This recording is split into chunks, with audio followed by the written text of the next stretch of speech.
एक आदमी कहीं जा रहा था, रास्ते में जाते जाते एक कब्रिस्तान मिला। कब्रिस्तान के पास वो रुका, देखा कि वहाँ पर कुछ लोग बैठे हुए थे, 8-10 लोग बैठे थे, आपस में बातें कर रहे थे। उसके बाद तुरंत एक आदमी आया, बैग में कुछ लिया हुआ था। उसको देखते ही सब दौड़ने लगे, उसके पास जाने लगे, लेकिन उसमें से एक व्यक्ति नहीं गया, बूढ़ा आदमी था, वो नहीं गया। तब मैं उसके पास जाकर पूछा कि आप क्यों नहीं गए? तो आदमी बोला कि मैं इसलिए नहीं जा रहा हूँ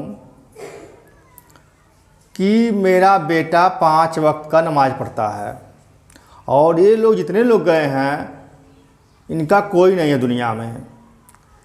कोई न कोई कुछ भेजा होगा, तो किसी का दुआ आया होगा, किसी का नमाज आया होगा, किसी का सदका आया होगा, किसी का कुरान आया होगा, तो वही लेने गए हैं सब। तो बोला आप नहीं जा रहे हो? तो बोले नहीं, मैं नहीं जाऊंगा, मेरा तो बेटा है 5 वक्त नमाज पढ़ता है, मेरे लिए दुआ करता है, वो मैं क्यों जाऊंगा, मेरा बेटा है। तो बोला अच्छा। बोला कि न विश्वास हो जाके देख लो, चौराहे पर पान की दुकान लगाता है। तो बोला ठीक है। उस व्यक्ति ने गया, देखा कि वास्तव में चौराहे की दुकान पर था, पान की दुकान लगाता था, बैठा हुआ था वहाँ पर, 5 वक्त नमाज पढ़ रहा था, फिर दुकान देखता था। इसी तरह से वो दिन भर करता रहा, वो देखता रहा उसको, सही बात है। फिर कुछ दिन बाद वो आदमी फिर गया, उसी कब्रिस्तान के पास गया देखने के लिए कि अब देखो क्या होता है। तो सब बैठे हुए थे, फिर वो फरिश्ता आया बैग में लेकर के, अब फिर सब दौड़ के जाने लगे। इस बार जो बूढ़ा आदमी था वो भी दौड़ के जाने लगा। तो वो आदमी पूछा आप क्यों दौड़ के जा रहे हो? सब तो जा रहे हैं, आप क्यों जा रहे हैं? आपका तो लड़का है ना। बोला नहीं, मेरा लड़का नहीं है, वो बाइक के एक्सीडेंट में ख़त्म हो गया। अब मेरे लिए दुआ करने वाला कोई नहीं रह गया। वो व्यक्ति 2 मिनट तक सोचता रहा।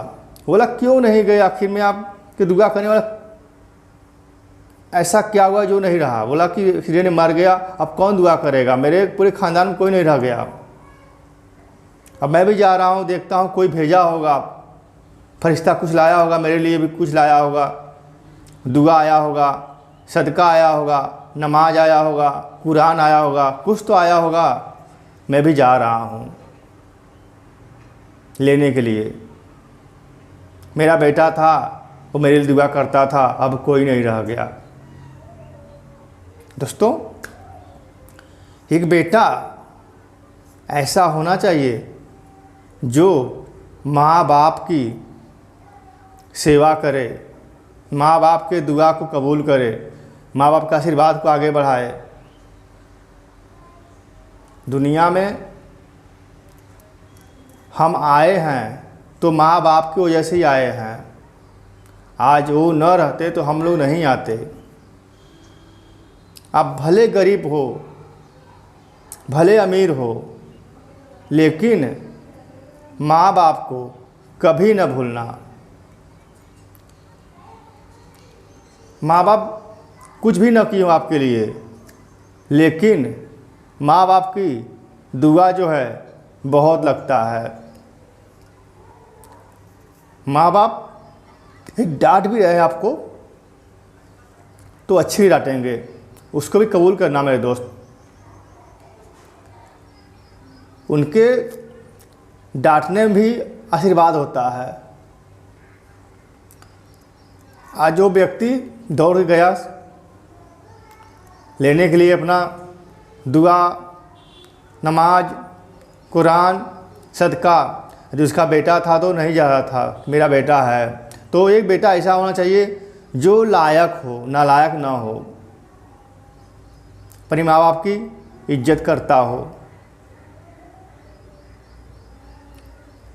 आप अपने माँ बाप को कभी न भूलें। कहीं भी रहें, एक दिन ज़रूर टाइम निकाल करके माँ बाप से बात कर लिया करें। वो आपकी राह देखते हैं।